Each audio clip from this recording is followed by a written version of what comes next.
Well, welcome to the Business Spotlight series. My name is Tanner Bryan. I'm a senior partner here at Action Coach in Central Texas. And I am so excited to be sitting down with Jean Ann Booth here this morning, who is the CEO of Unaliwear. Very exciting stuff going on there. I know, Jean, you've got an amazing story to tell and kind of how you got into business here. So excited to jump into some of this. But for the audience here, if we could, let's just start with just like super high level background. Tell us a little bit about what is Unaliwear. Let's start there, and then we can kind of peel back some of the layers and have some conversation. So, thank you. I'm going to hand it over to you for just a brief intro, if you would.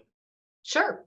So for Unaliwear, focus groups first called our CTX, a wearable OnStar for people. We're often called the Apple Watch for seniors. So we're the only wrist-worn automatic fall detection in the United States that is connected to medical alarm operators who can directly dispatch emergency services without going through 911. It's really cool stuff. That is really cool. So how did you, what brought about getting into this business and starting this one out? Yeah, so I started Unaliwear with my mom when she turned 80. I'm a serial entrepreneur. This is actually the third company I've started.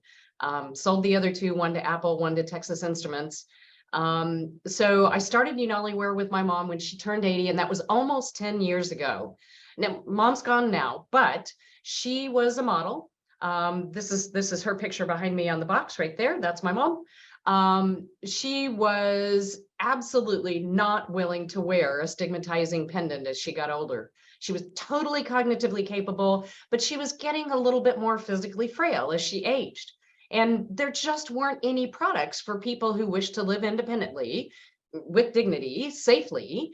And so mom was our senior user experience advisor. She was personally responsible for about the first 100 people who came through our focus groups. Over 400 people came through.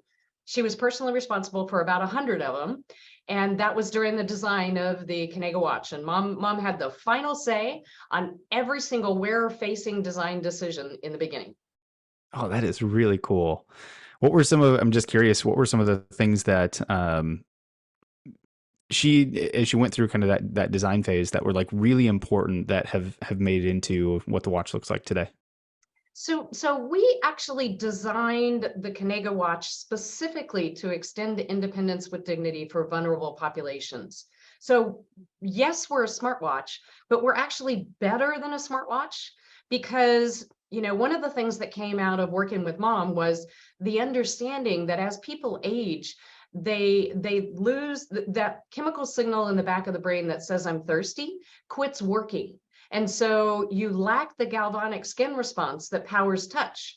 So the CTX is not touch, it is speech. You talk to it, it talks to you. And so if you've ever seen a senior, with their finger and they're just wailing away on their iPhone, if they just lick their finger, it would be fine. It's not that they don't know how to use the technology, it's that they don't understand it's because they're dehydrated, it's not responding.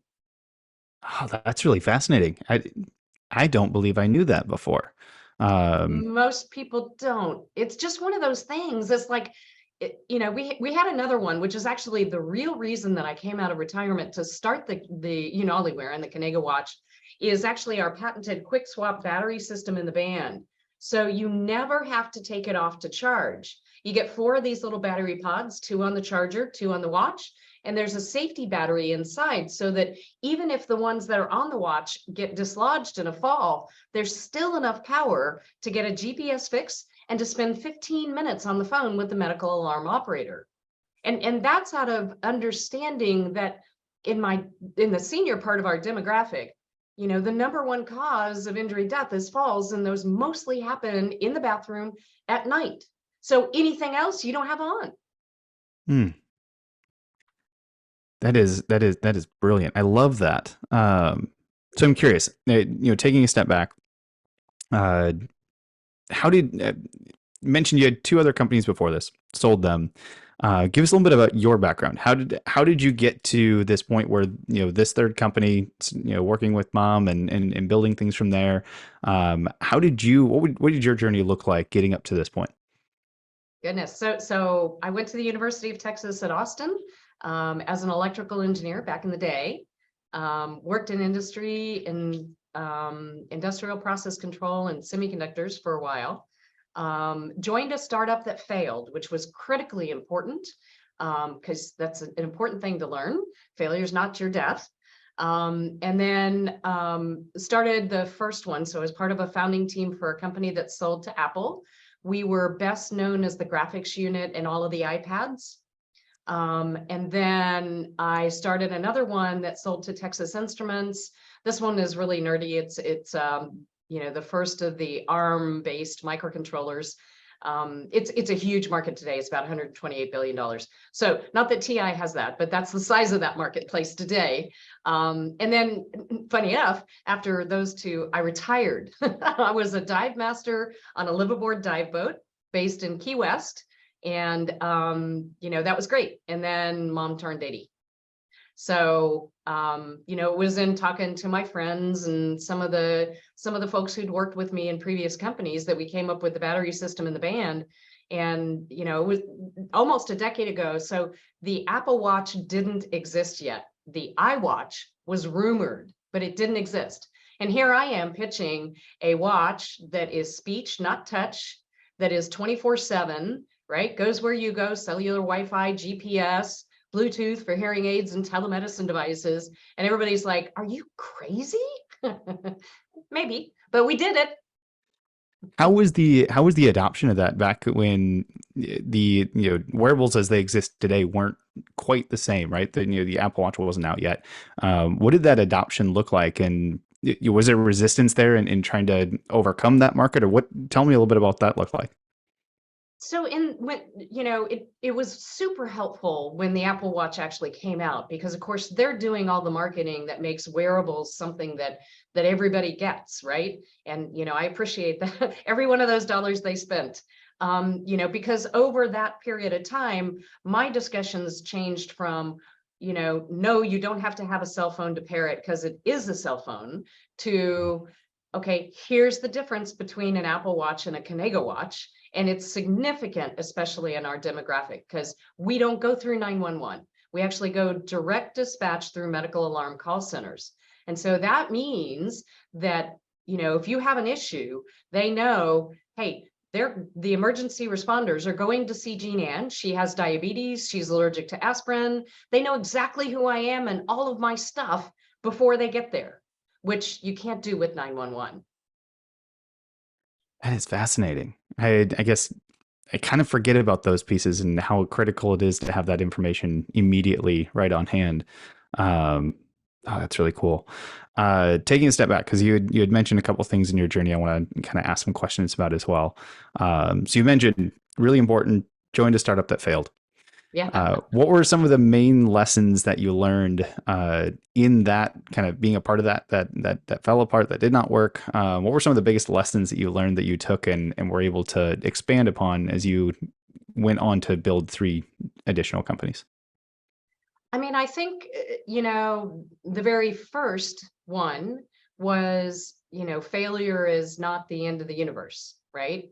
And you know, I mean, I was only with that company for 9 months, but still, that's an interesting challenge to go through. And at the time, that company had raised about $33 million in venture capital. The board came to me and asked me to sell the engineering team, and they wanted to at least get their money back. They wanted at least that 33 million back. And at the time, we had roughly 33 engineers, and the acqui-hire price for an engineer was about $1 million. So, you know, if you go to, these are semiconductor folks, right? So if you go to a semiconductor company and you say, I can give you a fully functioning team of 33 semiconductor engineers, and all you have to do is pay $1 million an engineer, plus you have to, of course, pay them a bonus to come and work for you because they're not getting that $1 million. The VCs are. That was the first, beyond the failure lesson, that was the first other important piece, was just understanding, you know, truly how venture capital works and the difference between the employees and the funding entities or preferred shareholders. Hmm, that's really cool. Um, Was there a lot of pushback on that when you were, going through that and experiencing? Were Was it successful? Were you able to find a way to get No, it to? was not. I mean, that was, actually when they told me that, I went back and gave them the same economics I just gave to you and said, you know, why would any semiconductor company do that? I mean, it's so much cheaper if they just wait a month or two. Oh, by the way, we hadn't been paid for, I don't know how long before this happened. Never did get that pay, by the way. And so, all they have to do is wait a month or two, and people will take that job without any retention bonuses, without paying $1 million an engineer, right? So yeah, they ended up doing fine. They sold one of the patents for $60 million, so they ended up getting double their money. But still, it was a super important lesson, because if you're going to do venture capital, you kind of got to understand how it works. Yes, kind of an important piece there to understand that, and I love that you're sharing that. So fast forwarding into kind of the next couple of companies, uh, starting them. What roles did you play, in those companies? Was it always the CEO role? Was there other roles within it that kind of you gravitated to more? What did that journey look like for you as you grew through those companies? Actually, the only time I took the CEO role was Unaliwear. So I was often the business ideator, not always, but often. Certainly the primary fundraiser. But this was a long time ago. And yeah, can I stop there? Yes, you can. Um, Well, I appreciate that, and it's I always like to ask that question, especially in when you've gone through multiple companies and such, because it's there's multiple hats and roles to play, especially in growing and building things like that. And I think it's important to kind of explore that fact. So I appreciate the answer that you've given. Um, so I always like to know, the journey along entrepreneurship in general. And we've already kind of seen a little bit of it. It's almost never a perfectly, linear line. It's always positive. It's going to be great, and you just grow, grow, grow. I'm curious if there's a couple, and one or two that just kind of are most memorable, that are either challenges, hurdles, kind of roadblocks that you came up against, that helped you grow as an entrepreneur and as a person, that's allowed you to get to the point where you are today. I'm going to give two. And they're not necessarily hurdles and things. They're more kind of things that I've learned that are super important. Well, okay, so can I do four? Okay, so the first one is, kind of like CSI, I have rules. Rule number one, never run out of money, right? That was the lesson of that startup that I joined, never run out of money. That's a good lesson. Yes. It sounds so easy, and by the way, it's not. Rule number two is never mess with payroll. And so that means you always ensure that payroll is actually running. So like when we would get a corporate acquisition or something, and some group would go, oh, we're intrapreneurs and we know exactly about the entrepreneurial journey. We always have too much to do and not enough people and not enough budget. My answer is always, have you ever paid payroll out of your own pocket? And if they say no, then they're not an entrepreneur. But there's another piece to that too, that's a super important lesson. And somebody tried to teach me this lesson, and I told them we were different. And what I learned is we're not. And that is, when you're dealing with a cash flow problem, you cannot take care, you shouldn't take care of it by salary reductions, 20% across the board or 10%, whatever you do, because all you end up doing is losing your best folks when you do that. And it doesn't really even matter how mission focused your business is. When I did it once for Unaliwear, I was like, oh, everybody's so invested in independence with dignity that they'll stay anyway. And that didn't happen. That's just not the way it is. Hmm. So if we could on that one, what do you believe now is a better course of action? If you were to do it again, look for ways to solve some of the cash flow problems, where would you suggest other entrepreneurs and business owners look first before going to salary reduction? Well, I mean, there's many things you try before you get to a point to where you're saying, suggesting that a salary reduction might be a reasonable thing to do. But my perspective is, if you get to the point to where you've tried all of the other tools and the only thing you have left is a salary reduction, it is much better to go ahead and do a headcount reduction than a salary reduction.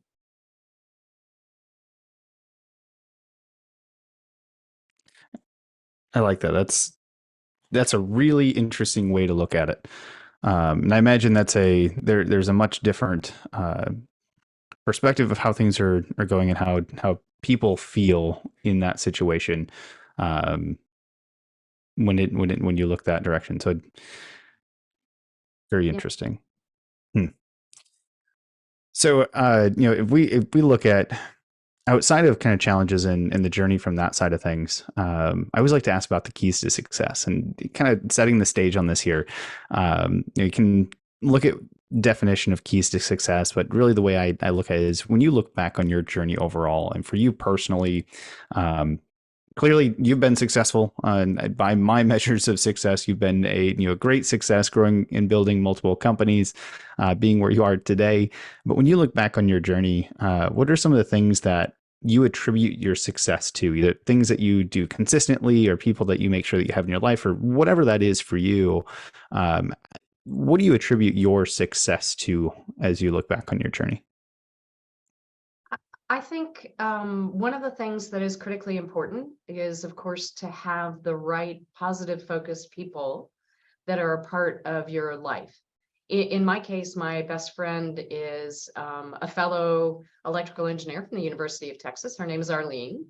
And I have so many, rule number 4, by the way, is hers, that have come from her. And especially this particular startup was actually a real challenge to get funded. And so, every startup goes through parts and phases where you're trying to figure out, do I keep going? Do I keep going? Do I keep going? Everybody's telling me not to keep going. And she's like, do you still have paths to go down? And I'd say, well, yeah, I can talk to them or do this or talk to them. And she'd go, well, then you're not done. Just keep taking your steps. And because of that, we're still here. So it goes hand in hand with, tenacity, grit, resilience. I mean, I always just called it stubbornness. My mom and I used to joke about who was more stubborn. And shortly before she passed away, she actually told me, she says, you know what, Jean-Ann, you're more stubborn, because I would have given up on Unaliwear. And of course, here we are today. We are growing great guns. We're 5Xing this year. And that tenacity really matters. And the part of that tenacity is, Arlene saying, you're not done. You still have paths to go down. Just keep taking your steps. Just keep taking your steps. I love that. It's so true. There's always something that can keep moving you forward and going down that path. That's really cool. Usually I like to ask a question about kind of what's been the most memorable piece of advice that you've ever been given. Outside of that, is there anything else that comes to mind if you think back on just memorable piece of advice? And I always like to phrase it that way because sometimes the most memorable isn't always the best advice that you've ever been given. But outside of the, just keep taking your steps, is there anything else that comes to mind when it comes to, memorable piece of advice that you've been given along your journey? So actually, this was something that I learned, and it was especially in this particular company because we joined a startup accelerator out of New York. It's really kind of an academy. You continue, it's not a 3-month thing, called Startup Health. And so we joined them in 2014. I'm still an active member today, so almost a decade later. And so during that time, I had lots of time to watch lots of health related and digital health related startups doing things. And I realized when everybody would get together, like the big conference would be, the startup ecosystem around JP Morgan healthcare conference in San Francisco. And I'd watch everybody getting together. And of course, they're all doing their PR. We're 5Xing this year. We're crushing it. We're, whatever. And of course, then somebody else who is 6 weeks away from running out of money is feeling, really small. And what I realized is you really can't compare your reality to another startup's PR. Because oftentimes the guys who are saying that they're crushing it, we're also 6 weeks away from running out of runway, right? But they're telling that, you know, positive, hopeful message and story of where they want to be instead of hanging out where they actually are. And so if you actually got him to say, oh, God, it's kind of tough. We're 6 weeks away from running out of money, then at least you guys would be in misery together, but nobody's going to do that. So you can never compare your reality to another startup's PR. Mm. There is so much power in what you just shared. The number of times where when you can get business owners just to have that conversation of here's where I'm actually at, and then you can actually have conversations about how you move forward instead of just believing that somebody's much further ahead or wherever that might be. And yes, I think too often that PR can jump out a little bit too far in front and forget that when we all have these conversations together, we can actually win together. And there's kind of some cool things that happen around that. So Gina, when you look at what comes next, what are you excited for as you look, for the future of the company at this point in time? What's coming up next that you're really excited about? What's coming up next? Well, I mean, we are growing and truly scaling in a way that none of my other companies have ever done before. So that's really, really exciting. And speaking about reality instead of PR, I've discovered that scaling is another word for grow, break, fix it, grow, break, fix it, grow.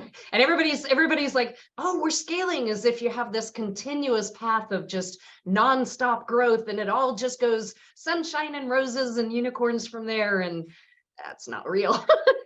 Grow, break, grow, break, go, break.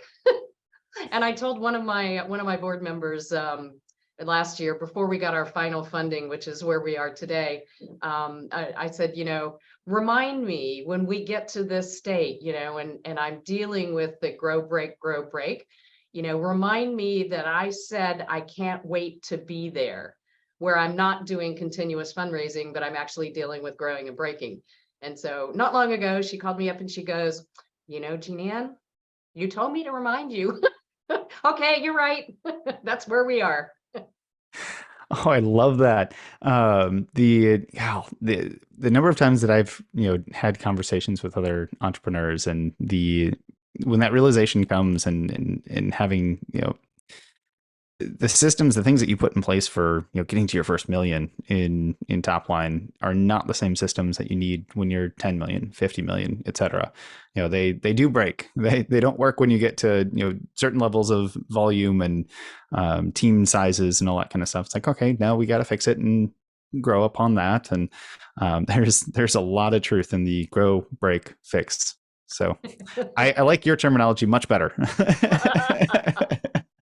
Well, everybody says scaling as if it's this smooth, just kind of upward path. And it's, it's not. So I do want to be respectful of time. Before we kind of jump into really kind of my final question, I always like to end on. There's kind of two things I'd love to ask. One of them is getting to know where we can find out more information, where those that are watching that want to learn more, to buy the product, all that kind of stuff. But before we answer that question, we look at Unaliwear, we look at the ActionCOACH, we look at all of this. What's one thing that you wish our audience, or just the audience in general, knew more about this product or service that you guys offer? I think the one thing that I wish that people knew a little bit more about, especially if you have loved ones who might be vulnerable, which don't necessarily have to be old. Our youngest wearer is 23. Our oldest is 103 and a half. Is this. Although there are some other wrist-worn devices that have fall detection, they go to the bottom of the 911 queue. Okay. And so what that means is that 911 gets around to it when they get a chance. So if you're in a major metropolitan area like LA, I think is running 4+ hours to the bottom of the queue, just because there's so many false alarms that they had to do that to stop, 911 being overwhelmed by these devices. And that's completely different than what we do with a ConnegaWatch. You don't go to the bottom of a queue, even if it is an automatic alarm because maybe you fell and you're unresponsive, you're still not at the bottom of a queue. So it's really important to understand that, and the bit that says that the FDA won't allow us to put an emergency medical device in connection with any physiological sensors. So no heart rate, no blood pressure, no hydration status, none of that stuff. That's the FDA's rules. And that's why the Apple Watch goes to 911. And that's why we don't have heart rate or any of that stuff. It's not an engineering challenge. It's a regulatory challenge. And so if what's important to you is emergency medical response, then a ConnegaWatch is the solution that you actually need. Wow. That is incredible to me. I'm glad that you shared that. That is definitely something that I did not know, and I would venture to guess most people don't know. That is absolutely fascinating, and I'm very grateful that you've shared that. So thank you. So for those that do have that are interested in the product themselves, or have loved ones that they care about, that may be interested, how can they find out more information? Where can they go to connect with you, to find out more information on Unaliwear overall? Give us some information on where we can go next. Sure. We actually sell online. So it's unaliwear.com. Unali is Cherokee for friend. Conega is Cherokee for speak. So we're the friends who speak to you. So unaliwear.com. And also the phone number is 888-343-1513. So you can talk to us that way too. And for anybody who's actually watching or listening to the podcast here, if you use the code ActionCOACH, all one word, you can get a month free service after 6 months, or you can add an extra month at the end of an annual plan. So that's 13 months for the price of 12. That's a $69.95 savings for your loved ones. Beautiful. I appreciate that. For those that are watching and listening, I will put all of this in the description below. So as soon as we wrap up here, please go down, click on the website, check it all out, take advantage of this amazingly gracious offer, promo code ActionCOACH. So please do that. Make sure you connect with Jean-Ann. I will put your contact information, the LinkedIn, all that kind of stuff in there. So those that want to follow you and learn more about what you're up to, they'll be able to do that. One of the coolest things that I've, with these conversations is when we can connect other entrepreneurs and business owners here in the area. So please make sure that you take an opportunity to do that. But as we wrap up, I always love to end on one specific question. And that is, Jean-Ann, what is most inspiring to you today? I mean, it should be pretty obvious that I'm human. So when I need inspiration, I actually listen to some of the help calls from our ConnegaWatch wearers. I mean, I got to say, they're really, really hard to hear, right? I mean, sometimes they make you cry because they're people in trouble. But it's so inspiring to know that solving my mom's problem is now saving lives every day all across the US. And thank you, Mom. That's all because of her. Amazing. And I'm going to give thanks for all the work that y'all have done and being able to create this and sharing this information with us here today. Really inspires me that there are folks, there are companies out there that are looking at how do we solve this issue that may not be commonplace knowledge for everyone to know that there is a challenge, especially in a day and age where there's a lot of different wearables and things like that, but are not connected in the same way. So thank you for sharing this. Thank you for sharing your story with us today. It's been a genuine pleasure to have you here on the conversation with me today. Thank you very much. It's a real pleasure to be here.